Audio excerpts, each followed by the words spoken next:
Hello my dear students. आज मैं आपके लिए मेजरमेंट का टॉपिक लाया हूं जो आईसीएसई बोर्ड 9th में यूज होगा। मेजरमेंट बहुत ज़रूरी है। जैसे आप कपड़े सिलवाने जाते हो तो जो आपका टेलर होता है वो कटिंग करता है, आपका माप लेता है ना, तभी मेजरमेंट होता है। यूनिट का मतलब होता है वन। बच्चे सोचते हैं यूनिट कुछ और चीज़ है। Unit is nothing, it is one. और whatever the number, whatever the magnitude, it is multiplied with 1। जैसे किसी ने बोला 15 यूनिट, इसका मतलब 1 को 15 टाइम्स मल्टीप्लाई किया गया है। समझ गए? तो यूनिट क्या है? Unit is the standard use to measure the magnitude of any physical quantity. Unit एक ऐसा स्टैंडर्ड है जो साइंटिस्ट मिलकर बनाते हैं और वो यूनिट दे देते हैं। जैसे आप मास की यूनिट किलोग्राम लेते हैं हम लोग, तो उन्हें क्या करा, प्लेटिनम इरिडियम एलॉय का एक सिलेंडर है जो कि नेशनल ब्यूरो में रखा गया है और उसका जो वजन है वो 1 kg है। तो यूनिट को ऐसा बनाया गया कि जिससे हम लोग किसी भी चीज को मेजर कर सके। जैसे अगर आपका नाम लेते हैं अपन, जैसे आपका नाम है नेहा नाम है, आपका नाम राहुल है, तो पता चलता ना कि ये पर्टिकुलर व्यक्ति है।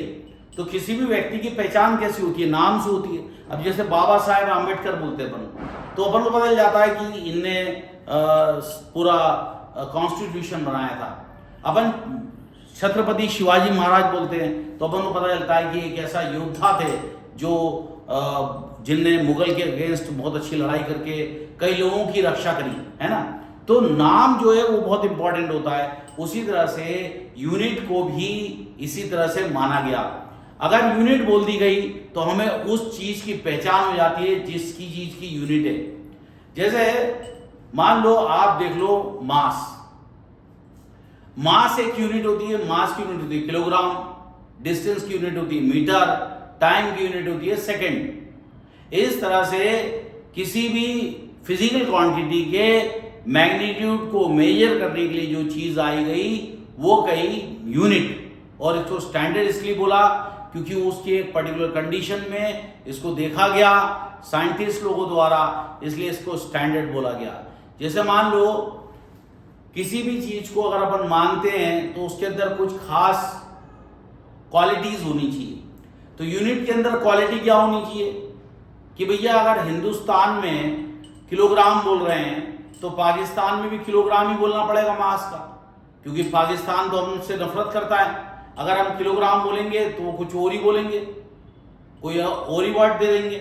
इसलिए साइंटिस्ट लोगों ने मिले और उन लोगों ने मिलकर एक यूनियन बनाई और उन लोगों ने पर्टिकुलर यूनिट का, पर्टिकुलर फिजिकल क्वांटिटी का नाम दिया। अब सवाल ये उठता है कि मैग्नीट्यूड क्या होता है? मैग्नीट्यूड एक मेजरेबल क्वांटिटी होती है जिसको मैग्नीट्यूड बोलते हैं। जैसे आप चाय बना रहे हो, आपने 2 चम्मच शक्कर डाल दी। अब 2 चम्मच शक्कर हो सकता है 8 ग्राम हो, 6 ग्राम हो, 3 ग्राम हो, तो जो 2 नंबर हुआ वो भी मैग्नीट्यूड हो गया। 8 ग्राम शक्कर डल गई वो भी मैग्नीट्यूड हो गया। समझ गए? तो मैग्नीट्यूड एक मेजरेबल क्वांटिटी होती है। जैसे आप फोर्स लगाते हो, 2 न्यूटन का फोर्स लगा दिया, 5 न्यूटन का फोर्स लगा दिया, वो मैग्नीट्यूड हो गया। किसका? फोर्स का। तो फोर्स क्या हो गई? एक फिजिकल क्वांटिटी हो गई। तो फिजिकल क्वांटिटीज क्या होती हैं? जैसे फोर्स हो गया, मास हो गया, एक्सेलरेशन हो गया, मोमेंटम हो गया, प्रेशर हो गया, करंट, इलेक्ट्रिसिटी हो गया, आपका वोल्टेज हो गया, पावर हो गया, सब चीज का एक मैग्नीट्यूड होता है। जैसे आपको ये जानना बहुत जरूरी है कि यूनिट का मतलब क्या है। यूनिट का मतलब होता है 1। यूनिट का मतलब क्या होता है? 1 होता है। और उसके जैसे हमने बोल दिया 15 न्यूटन, समझ गए? तो यूनिट 15 न्यूटन यानी कि 1 का 15 गुना, यानी कि 1 न्यूटन से 15 गुना ज्यादा है वो। समझ गए? तो हम लोग जैसे किसी का नाम लेते हैं तो उसकी पहचान होती है, उसी तरह से फिजिकल क्वांटिटी की भी अपनी एक पहचान होती है। इस तरह से यहां पर यूनिट को 2 कैटेगरी में बांटा गया। एक होती थी फंडामेंटल यूनिट, एक होती थी डिराइव्ड यूनिट। समझ गए? तो फंडामेंटल यूनिट वो होती थी जो किसी पे डिपेंड नहीं रहती, अपने आप में उसका वजूद होता है। जनरली उसका कोई फॉर्मूला नहीं बनता, वो हमारी फंडामेंटल यूनिट होती है। तो इन लोगों ने क्या किया, मास को किलोग्राम ऐसा यूनिट या एम के सिस्टम माना गया। तो जो सिस्टम बनाए गए वो हो गए M K S system, C G S system, S I system, F P S system, foot pounder system. उनने क्या किया कि हमारी जो फंडामेंटल क्वांटिटी थी वो 3 प्रकार की मानी गई, मास की किलोग्राम, डिस्टेंस की मीटर और टाइम की सेकंड। किलोग्राम से के बन गया, डिस्टेंस से मीटर बन गया और टाइम से सेकंड बन गया, और इस तरह से एमकेएस सिस्टम का निर्माण हुआ। तो सिस्टम मतलब ग्रुप, एक ग्रुप ले लिया अपन ने और उसका सिस्टम बना दिया। अब सवाल ये उठता है कि आपने जो यूनिट ली है उसके अंदर कुछ क्वालिटी होनी चाहिए।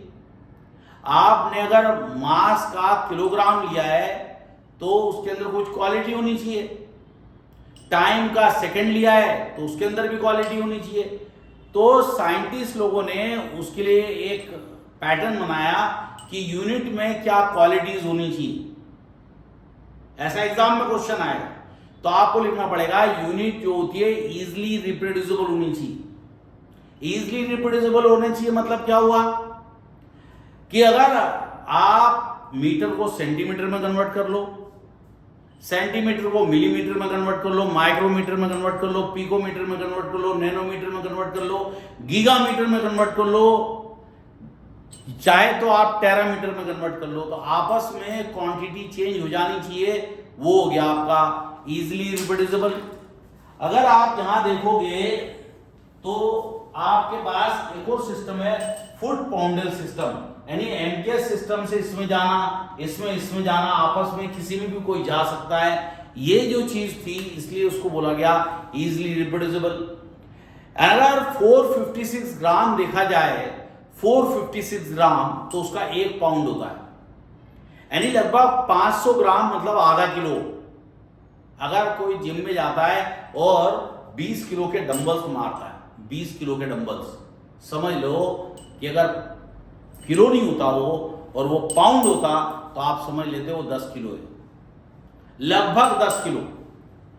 तो पाउंड हमेशा किलोग्राम से कम होता है, लेकिन कन्वर्ट हो जाता है।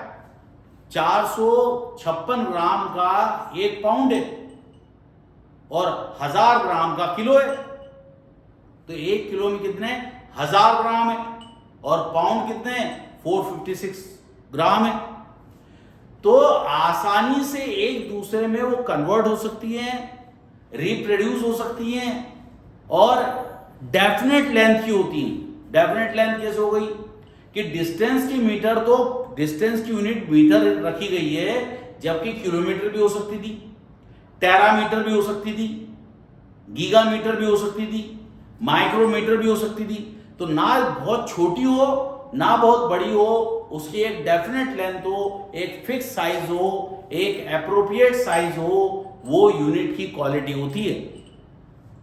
यूनिट इजीली रिप्रोड्यूसिबल होनी चाहिए कि आपको पाउंड में चाहिए, किलोग्राम में चाहिए, ग्राम में चाहिए, या जो भी वैल्यू कन्वर्ट करनी है उसके लिए तकलीफ नहीं होनी चाहिए, इजीली रिप्रोड्यूसिबल होनी चाहिए। टाइम और डिस्टेंस के साथ, स्पेस और डिस्टेंस के साथ, स्पेस और टाइम के साथ वो चेंज ना हो। यानी कि आज से 100 साल पहले भी मास की यूनिट किलोग्राम थी, आज भी मास की यूनिट किलोग्राम ही है और यूनिवर्सली एक्सेप्टेड होनी चाहिए। ये बात ध्यान रखना हमेशा, यूनिवर्सली एक्सेप्टेड मतलब अगर आप इंडिया में कोई चीज 1 किलो खरीदते हो तो आपको 1000 ग्राम मिलेगा, आप लंदन में जाके भी 1 किलो खरीदते हो तो आपको 1000 ग्राम ही मिलेगा।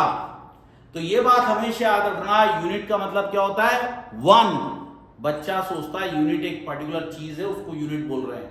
Unit is a standard used to measure magnitude of any physical quantity. किसी भी फिजिकल क्वांटिटी को मेजर करने के लिए मैग्नीट्यूड की जरूरत पड़ी और वो थी यूनिट। और मैग्नीट्यूड क्या होता है 15 कूलम, 20 न्यूटन, 50 जूल, ये सब क्या होता है? मैग्नीट्यूड होता है। अगर आप बहुत ही सिंपल देखना चाहो, 2 किलो शक्कर खरीद लाओ तो 2 किलो क्या हो गया?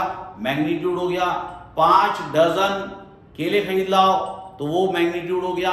3 लीटर दूध ले आओ तो वो मैग्नीट्यूड हो गया। मैग्नीट्यूड एक मेजरेबल क्वांटिटी होती है जिसको अपन मैग्नीट्यूड बोलते हैं। तो किसी भी फिजिकल क्वांटिटी का, फिजिकल क्वांटिटी क्या होती है? जैसे फोर्स हो गया, वो एक फिजिकल क्वांटिटी हो गया। Mass, acceleration, momentum, velocity, pressure, stress, modulus of elasticity, ये सारी की सारी चीजें क्या कहलाती हैं? फिजिकल क्वांटिटी कहलाती हैं। तो किसी भी फिजिकल क्वांटिटी का वो स्टैंडर्ड जिससे हम किसी की फिजिकल क्वांटिटी के मैग्नीट्यूड को मेजर कर सकते थे। तो इन लोगों ने ये करा, मास के लिए किलोग्राम लिया, डिस्टेंस के लिए मीटर लिया और टाइम के लिए सेकंड लिया।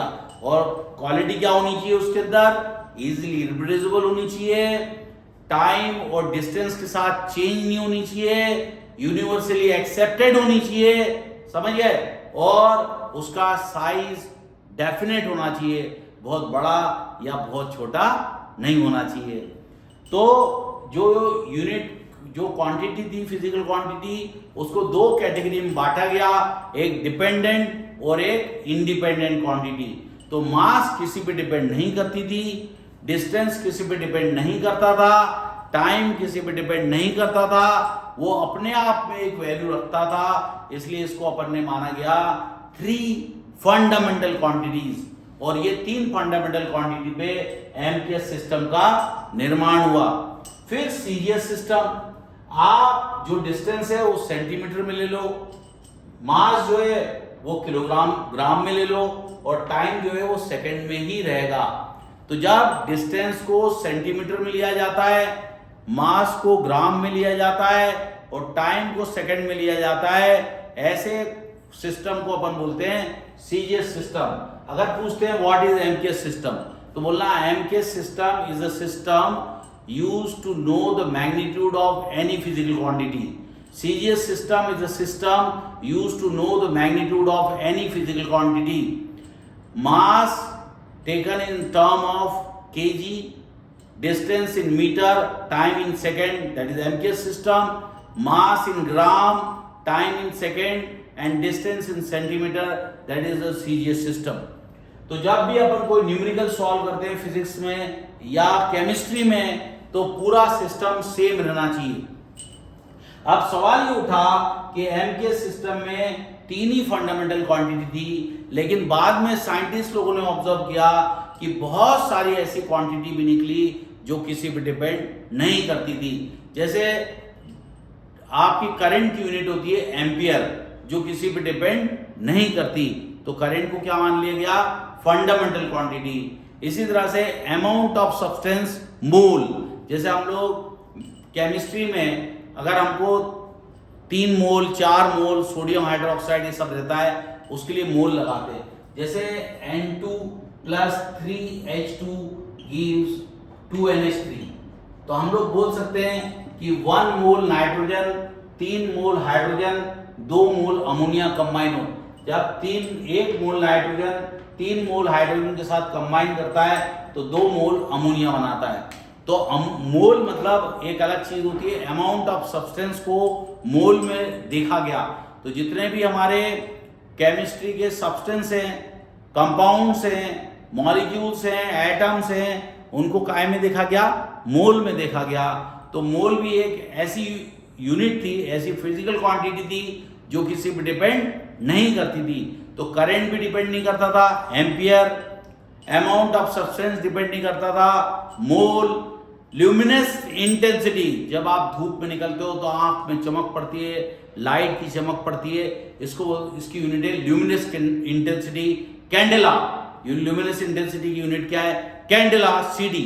और इस तरह से आपने क्या देखा कि करंट की एम्पियर, अमाउंट ऑफ सब्सटेंस की मोल, ल्यूमिनस इंटेंसिटी की कैंडेला, और एक और है टेम्परेचर। टेम्परेचर की यूनिट थी केल्विन। 1 केल्विन, 2 केल्विन, 3 केल्विन, वो टेम्परेचर की यूनिट होती है। तो टेम्परेचर को किस में देखा जाता है? केल्विन में देखा जाता है। करंट को काय में देखा जाता है, एम्पियर में देखा जाता है। अमाउंट ऑफ सब्सटेंस को काय में देखा जाता है, मोल में देखा जाता है।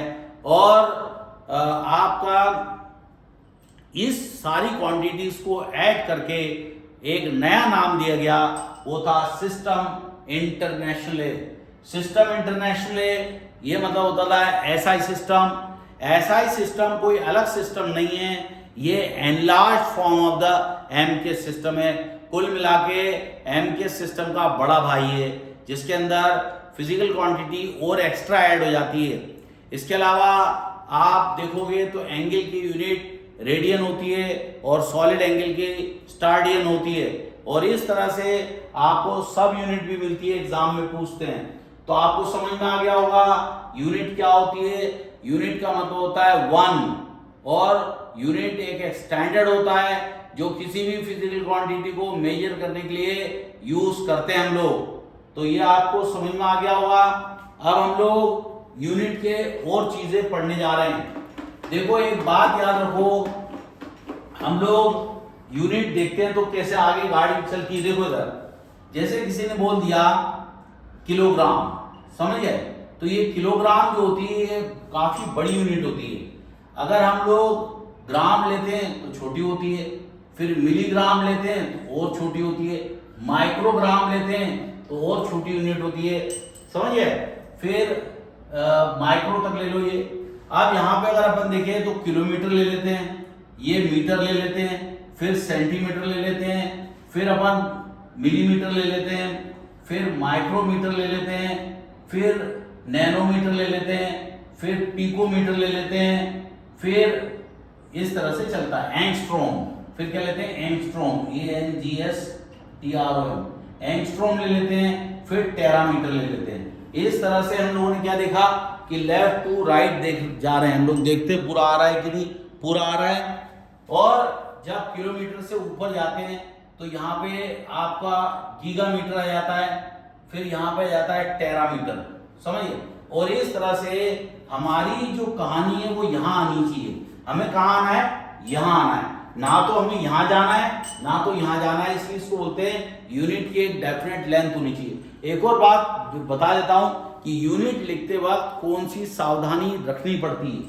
यूनिट लिखते वक्त के कभी जैसे न्यूटन लिख रहे हैं, जूल लिख रहे हैं, तो हम लोग कैपिटल लेटर का इस्तेमाल करना पड़ता है।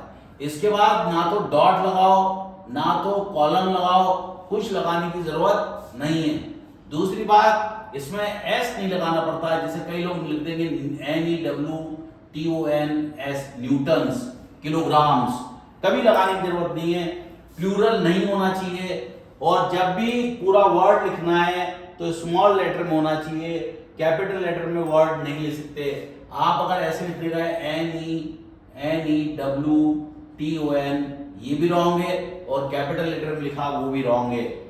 कभी डॉट नहीं लगाना, कभी कॉलन नहीं लगाना, कभी प्लूरल नहीं लिखना, और पूरा वर्ड लिखो तो कभी भी कैपिटल लेटर में नहीं लिखना। सिर्फ एक ही एन लिखने का, जे लिखने का, केल्विन का के लिखने का, ऐसा लिखने का। यूनिट का मतलब वो नहीं होता है ना। अब यहां पर हमें क्वेश्चंस आते हैं तो बच्चे हो जाते हैं कंफ्यूज्ड। अब कंफ्यूज होते तो याद रखो कि इसके बीच में जो नंबर है वो 1000 है, इसके बीच में 1000 है। अब अगर अपन को कहीं से भी यहां आना है, अपन मान लेते 2, एक वैल्यू मान लेते 2 किलोग्राम, 2 मीटर, 2 सेंटीमीटर, 2 मान लेते हैं। तो हम लोग क्या एक नंबर लेते हैं 2 किलोग्राम, 2 किलोमीटर, 2 मिलीमीटर, यानी 2 मान लेते हैं अपन। अब करना क्या है, देखो हम कोई भी वैल्यू को हम लोग मीटर में आना है तो करेंगे क्या, देखो सेंटीमीटर से मीटर में आना है तो आपको ये तो ऊपर से नीचे से हम क्या कर रहे हैं, एक ये होता है बिग टू स्मॉल मल्टीप्लिकेशन, यानी बड़े से छोटे में जाओगे तो मल्टीप्लाई करना और छोटे से बड़े में आओगे तो डिवाइड करना, समझ गए। अब मैं तुम्हें एक चीज पहले सिखा देता हूं, वो अच्छे से सीख लो ताकि तुमको बहुत आसानी से फिजिक्स समझ में आने लगे। ये बहुत कठिन चैप्टर लगता है बच्चों को, इसलिए मैं इसका वीडियो बना रहा हूं, समझ गए। अब इधर देखो, जैसे 2/100 लिखा है, 21/1000 लिखा है या 356/10 लिखा है या 12509/10000 ऐसे लिखा हुआ है। तो हम लोग क्या करते हैं, उसके बाद पॉइंट लगा देते हैं। जैसे ये ऑलरेडी एक नंबर है हमारे पास, नीचे जीरो कितने हैं, 2 है। इसका आंसर हो जाएगा 0.02, यानी 0 पहले लगाओ, इसलिए लगाते हैं ताकि आसान सुंदर दिखे। यहाँ पे 21 है, 2 नंबर तो ऑलरेडी हो गए, एक ही जीरो है, 0.021 जीरो लगा दो। अब यहाँ पे देखो एक ही नंबर है तो 35.6 लिख दो।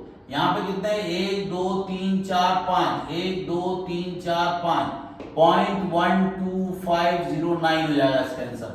और इस तरह से आप किसी भी वैल्यू को लिख सकते हो। लेकिन मैथ्स में, आपके फिजिक्स में एक चीज होती है 10⁻³ -3 10⁻², ये क्या है? देखो इधर, इसका मतलब होता है 10⁻1, इसका मतलब होता है 10⁻², इसका मतलब होता है 10⁻3, इसका मतलब होता है 10⁻5। समझ गए? तो जब भी नीचे वाली वैल्यू ऊपर जाती है तो पावर में माइनस का साइन लग जाता है। तो इसका आंसर हो जाएगा 2 × 10⁻²। या तो आप 0.02 लिख दो या 2 × 10⁻² लिख दो, या तो आप 21 × 10⁻³ लिख दो, या तो 0.021 लिख दो। लेकिन मैथ्स में या फिजिक्स में हमेशा स्टैंडर्ड फॉर्म में आंसर लिखना पड़ता है। जैसे 2 × 10⁻² को आप लिख सकते हो 2.0 × 10⁻², ये इसका स्टैंडर्ड फॉर्म होता है। लेकिन 21/1000 है, इसको कैसे लिखेंगे? तो 21/1000 है तो आप 21/10 कर दो और अलग से 10⁻² लिख दो, क्योंकि ये तो 1000 हो गया। अब आप ये पॉइंट हटा के यहां लगा दो 2.1 × 10⁻², इसका आंसर क्या हो गया 2.1 × 10⁻²। इसी तरह से इसको करेंगे तो क्या होगा, देखो 1 2 कितने जीरो है, 1 2 3 4 5 जीरो है, तो 4 जीरो ऊपर भेज दो, इसका आंसर आ जाएगा 1.2 × 10⁻⁴। समझिए? तो ये बातें इस चैप्टर में यूज हुई है, इसलिए तुम कंफ्यूज हो जाओगे। इतना याद रखना कि 1000 मीटर का 1 किलोमीटर होता है। 1000 मीटर का 1 किलोमीटर, यानी कि 1 kilometre is equal to 1000 metre होता है। 1 kilometre is equal to 1000 metre. मान लो आपको किसी ने 1000 रुपए दिए, 1000 रुपए दिए, या 10 रुपए के 100 नोट दिए। आप चाहो तो 10 रुपए के 100 नोट ले लो, या एक नोट 1 नोट 1000 का। तो नंबर क्या हो गया 1, यहां नंबर क्या हो गया 10। नंबर वेरी कर सकता है लेकिन मैग्नीट्यूड सेम रहता है। चाहे 1 को 1000 से मल्टीप्लाई करो या 100 को 10 से मल्टीप्लाई करो, वैल्यू सेम रहती है। तो 1 किलोमीटर 1000 मीटर के बराबर होता है, यानी कि 1000 10 100 के बराबर होता है, 100 100 के बराबर होता है, 100 10 के बराबर, 10 100 के बराबर होता है, 10 नोट 100 के 1000 के बराबर होता है। उसी तरह से 1 किलोमीटर 1000 मीटर के बराबर होता है। इसी तरह से इनके बीच में आ जाएगा 100, इसके बीच में आ जाएगा 10, इसके बीच में आ जाएगा, इस तरह से चलता रहेगा। लेकिन आपको क्वेश्चन कॉम्प्लिकेटेड नहीं लगे, इसलिए मैं बहुत सुंदर तरीके से आपको रटा देता हूं। समझिए? तो अपन क्या करते हैं, बहुत सुंदर तरीके से चीज को रट लेते हैं। अब आपको मैं वो मेथड सिखाऊंगा जिससे आपको तकलीफ नहीं होगी, आप आराम से सब कुछ कर पाओगे। देखो इधर मैं तुम्हें दिखाता हूं कि कैसे सॉल्यूशन होता है। बहुत इजीली आपको समझ में आएगा और आप क्वेश्चंस कर पाओगे। ओके, तो बी रेडी। इधर देखो, सबसे पहले तो याद रखना 2 × 10⁻⁻6 का मतलब क्या है। इसका मतलब है 2/1 2 3 4 5 6 जीरोस। अगर चाहो, अगर 12 लिखाओ तो इसको लिखेंगे 1.2 × 10⁻⁴ कितने 1 2 3 4 5 -5, ये ऐसा लिखना पड़ेगा। तो 12 इंटू 10⁻⁻6 और 1.2 इंटू 10⁻⁵ एक ही बात है। चाहे तो ऐसे लिख दो, चाहे तो ऐसे लिख दो, लेकिन ये होता है स्टैंडर्ड फॉर्म। आपको इसी फॉर्म में आंसर लिखने पड़ेंगे। अब हम लोग क्या करने जा रहे हैं, हम लोग सब सीखने जा रहे हैं, है ना।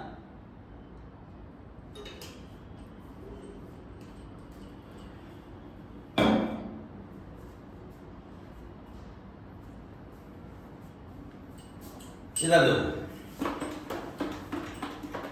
मैं अब आपको डायरेक्ट कन्वर्ट करना सिखा रहा हूं, नो टेंशन इन क्या। देखो इधर, पहला 2 kg है, इसको ग्राम में कन्वर्ट करेंगे, और 31 ग्राम है, इसको किलोग्राम में कन्वर्ट करेंगे। ओके, कन्वर्ट करना मैंने क्या बताया, ये नंबर से घबराना मत।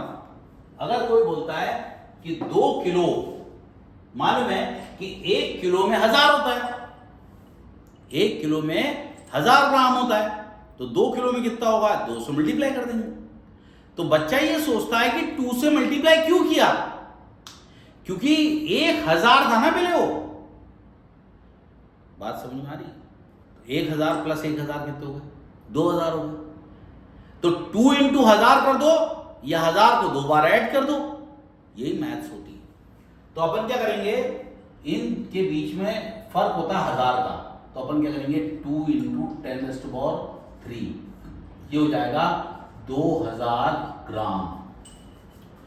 2 किलो और 2000 ग्राम एक ही बात है। जैसे आप 1000 रुपए का एक नोट लाओ, या 100 रुपए के 10 नोट लाओ, या 10 रुपए के 100 नोट लाओ, एक ही बात। उसी तरह से 2 किलो में 2000 ग्राम आता है। ये डायरेक्ट रट लो, डायरेक्ट 1000 मल्टीप्लाई करना। अब यहां पे 31 ग्राम है, इसको काय में कन्वर्ट करना है, किलोग्राम में। तो देखो, बिग टू स्मॉल क्या होता है, मल्टीप्लीकेशन, और स्मॉल टू बिग क्या हो जाएगा, डिवाइड, यानी इसको डिवाइड में कर देंगे। तो क्या हो जाएगा 31/1000, क्या हो जाएगा 31/1000। अब 1000 में तो एक जीरो का ऐड कर दो, यहां पॉइंट लगा दो, क्या हो जाएगा 3.1 इंटू 10⁻²। इसको लिखेंगे किलोग्राम, क्या लिखेंगे, किलोग्राम। यानी कि 31 ग्राम में कितने किलोग्राम होते हैं, 3.1 इंटू 10⁻², 3.1 इंटू 10⁻² किलोग्राम होते हैं। तो 2 किलो में कितने ग्राम हो गए, 2000 ग्राम हो गए, क्योंकि 1 किलो में 1000 होते हैं, तो 2 किलो में क्यों होंगे 2000। जैसे अपन मार्केट में जाते हैं और बोलते हैं भैया 1 किलो 20 रुपए का है, तो 5 किलो कितने का होगा, 1 किलो 20 रुपए का, तो 5 किलो कितने का, तो मल्टीप्लाई कर देते हैं, है ना। उसी तरह से मल्टीप्लाई कर देते हैं। तो 1 किलो में 1000 ग्राम होते हैं, तो 2 किलो में कितने हो जाएंगे, 2000 ग्राम हो जाएंगे। इसी तरह से हमने ग्राम को कन्वर्ट कर लिया, किलोग्राम से ग्राम में, ग्राम को किलोग्राम में कन्वर्ट कर लिया। अब इसी तरह से हम लोग और भी वैल्यूज कन्वर्ट करते हैं। देखो इधर, एक होता है माइक्रोन, ये होता है माइक्रोन, इसको माइक्रोन बोलते हैं। ये वैल्यू जो होती है 10⁻⁻6 होती है, ध्यान रखना हमेशा। इसका मतलब बहुत छोटी वैल्यू है। तो अगर वो बोलेगा 2 माइक्रोग्राम को ग्राम में कन्वर्ट करो, 2 माइक्रोमीटर को मीटर में कन्वर्ट करो, 2 माइक्रोकूलम को कूलम में कन्वर्ट करो, 12 चलो 12 लेते हैं, 12 माइक्रो एम्पियर को एम्पियर में कन्वर्ट करो। देखो है ना, बहुत इजी है। अब यहां पर मैंने 12 ले ली, चलो यहां पे 12 ले लेता हूं, यहां पे 312 ले लेता हूं, तो अलग अलग वैल्यू हो जाएगी, तो थोड़ा पढ़ने में मजा आएगा। तो 2 माइक्रोमीटर, 2 माइक्रोग्राम को ग्राम में कन्वर्ट करना है, हमें मालूम है क्या मल्टीप्लाई करना है, 10⁻⁻6, क्योंकि माइक्रो वैल्यू बहुत छोटी होती है और ग्राम उसके सामने बड़ा होता है, तो डिवाइड करेंगे, है ना। और ये उल्टा होता तो मल्टीप्लाई करते, तो क्या करेंगे 2 इंटू 10⁻⁻6, आप चाहो तो लिख सकते हो 2.0 इंटू 10⁻⁻6 ग्राम। तो 2 माइक्रोग्राम में कितने ग्राम होते हैं? इतने, क्योंकि 1 माइक्रोग्राम में 1 माइक्रो में इतना होता है, 1 में इतना होता है तो 2 में कितना होगा, मल्टीप्लाई कर देंगे, समझिए। अब यहां पे माइक्रोमीटर आ गया तो अपन क्या करेंगे, 2 इंटू 10⁻⁻6 मीटर, यानी कि 2 माइक्रोमीटर में इतने मीटर होते हैं। इसी तरह से ये 12 आ गया। अब 12 को अपन को स्टैंडर्ड फॉर्म में करना है तो आप लिख सकते हो 12 इंटू 10⁻⁻6 भी लिख सकते हो और 1.2 इंटू 10⁻⁻5 कूलम लिख सकते हो। तो कूलम किसकी यूनिट होती है? कैपेसिटर की, कैपेसिटेंस की यूनिट होती है। अब ये माइक्रो एम्पियर आ गया। अब हमें तो 2 नंबर आ गए तो हम लोग 2 कम करने पड़ेंगे। तो एक तो लिख सकते हो 312 इंटू 10⁻⁻6 और एक लिख सकते हो 3.12 इंटू 10⁻⁻4, यानी 2 जीरो कम कर देंगे। तो 2 जीरो अपन ने लगा दी ना यहाँ पे, तो 2 जीरो कम कर देंगे। तो अपन क्या लिख सकते हैं, माइक्रो मतलब होता है 10⁻⁻6 माइक्रोन, समझ गए। अगर 1 माइक्रोन की वैल्यू अपन इस तरह से लिखते हैं, समझ में आया, तो 2 माइक्रोन क्या हो जाएगा, 2 इंटू 10⁻⁻6। ये क्या हो जाएगा, माइक्रोमीटर, 2 इंटू 10⁻⁻6। ये क्या हो जाएगा, 12 की जगह क्या लिख सकते हैं, 1.2 इंटू 10⁻⁵ और 3.12 इंटू 10⁻⁴। ये सब क्या है, माइक्रोन। अब अपन उल्टा करके देखते हैं। अब उल्टा करके देखते हैं, जैसे दिया हुआ है 3 ग्राम को माइक्रोग्राम में कन्वर्ट करो, 512 कूलम को माइक्रो कूलम में कन्वर्ट करो, है ना, बहुत इजी है। अभी अपना क्या है, वैल्यू बड़ी है, अपन कहाँ में जाएंगे, छोटे में, तो मल्टीप्लाई करेंगे। आपको करना कुछ नहीं, 3 इंटू 10⁻⁶ कर दो, 512 इंटू 10⁻⁶ कर दो, और मान लो इसको स्टैंडर्ड फॉर्म में लिखना है तो हमें तो 2 जीरो बढ़ाने पड़ेंगे, है ना, क्योंकि नीचे चलाना है। तो अपन को क्या करना पड़ेगा, 512 डिवाइड बाय 100 करना पड़ेगा और इंटू भी 100 करना पड़ेगा। और ये तो वैसे का वैसे ही रहेगा 10⁻⁶, तो 6 और 2 8, ये हो जाएगा 5.12 इंटू 10⁻8। ये क्या हो जाएगा, माइक्रोग्राम। अगर स्टैंडर्ड फॉर्म में लिखेंगे तो 5.12 इंटू 10⁻⁸ माइक्रोग्राम। और आपको स्टैंडर्ड फॉर्म नहीं आता है तो आप लिख सकते हो 512 इंटू 10⁻6, 512 इंटू 10⁻6 लिख सकते हो आप। तो big to small multiplication, small to big division, और इस तरह से आप देख सकते हैं कि हम किसी भी वैल्यू को क्या कर सकते हैं, समझ गए। अब हम लोग आगे बढ़ते हैं। देखो माइक्रो को अपन ने कन्वर्ट कर लिया।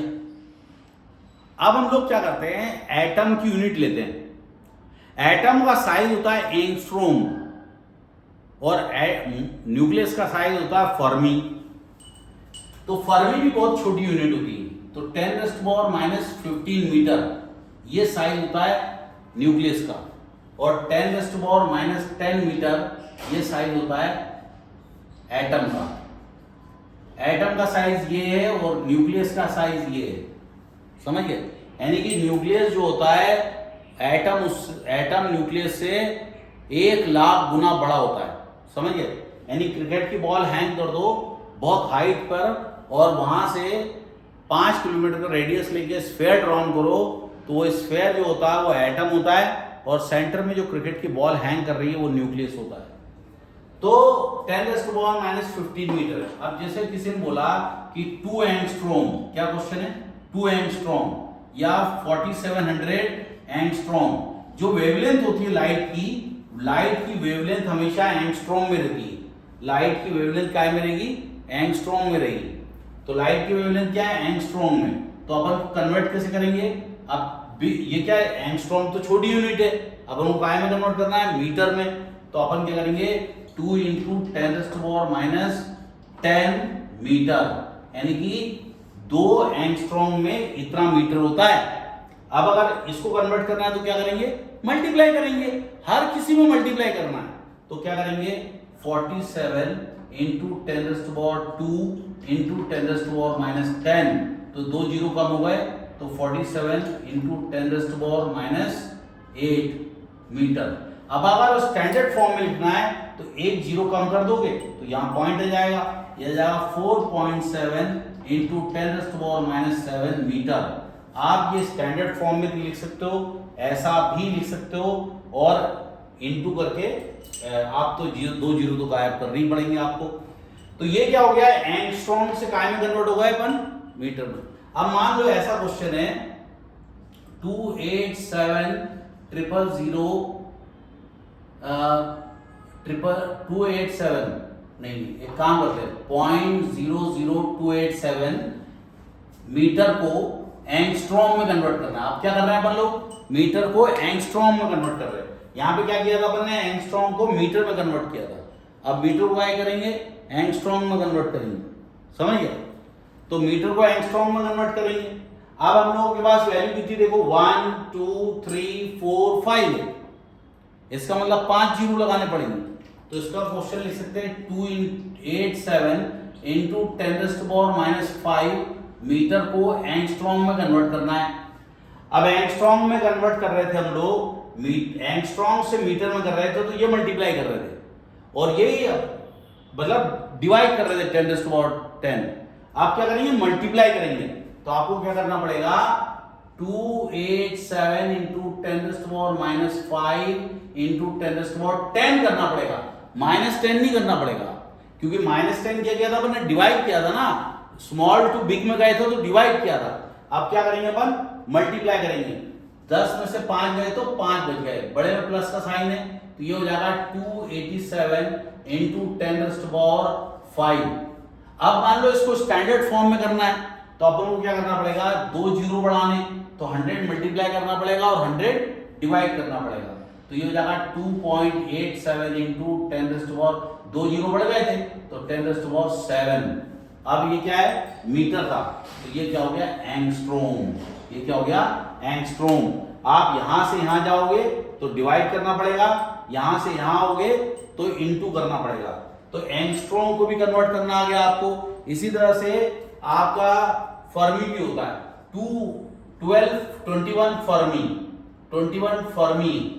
21 फर्मी को आपको मीटर में कन्वर्ट करना है। तो क्या करोगे, 21 इंटू 10⁻⁻15 मीटर हो जाएगा। और अगर उल्टा करना है, 215 मीटर को फर्मी में कन्वर्ट करना है, फर्मी में, तो 215 इंटू 10⁻15 करना पड़ेगा, आपको प्लस में करना पड़ेगा। तो जब आपको ये माइनस वाला प्लस हो जाता है, समझिए, तो ये ध्यान रखना, 10⁻⁻15 का मीटर का मतलब होता है 1/10 के आगे 15 जीरो, 1 के आगे 15 जीरो। तो ये आपको कन्वर्शन करना आ गया होगा। इस तरह से हम कोई भी कन्वर्शन कर पाते हैं। तो इसी तरह से पार सेकेंड है, लाइट ईयर है, एक साल में लाइट कितना चलती है वो लाइट ईयर होती है। आपको जो भी क्वेश्चन पूछा जाता है, ध्यान रखो, बिग टू स्मॉल करोगे तो मल्टीप्लाई करना, स्मॉल टू बिग करोगे तो डिवाइड करना। बहुत ही सिंपल है। एक दो एग्जांपल और लेता हूं ताकि तुमको मजा आ जाए। अब एक क्वेश्चन है, 2 गीगामीटर को मीटर में कन्वर्ट करना है, 550 टेरामीटर को मीटर में कन्वर्ट करना है। तुमने सुना ना टेराबाइट की हार्ड डिस्क होती है, टेराबाइट, है ना, तो वैसे ही गीगामीटर ही। तो गीगामीटर होता है 2 इंटू 10⁻9 और टेरामीटर होता है 50 इंटू 10⁻12। उल्टा करेंगे तो माइनस कर देना, मीटर से गीगामीटर में आएंगे तो -9 मल्टीप्लाई कर देना, मीटर से टेरामीटर में आएंगे तो -12 मल्टीप्लाई कर देना। इसी तरह से पिकोमीटर होता है, पिकोमीटर छोटी वैल्यू होती है, उसमें 10⁻12 करते हैं, समझ गए। नैनोमीटर 10⁻9 करते हैं। इसी तरह से फर्मी तो मालूम चल चुका है तुम लोगों को। और इसी तरह से अच्छे से पढ़ाई करो, अच्छे नंबर आएंगे। Bye bye, have a nice time, God bless you all.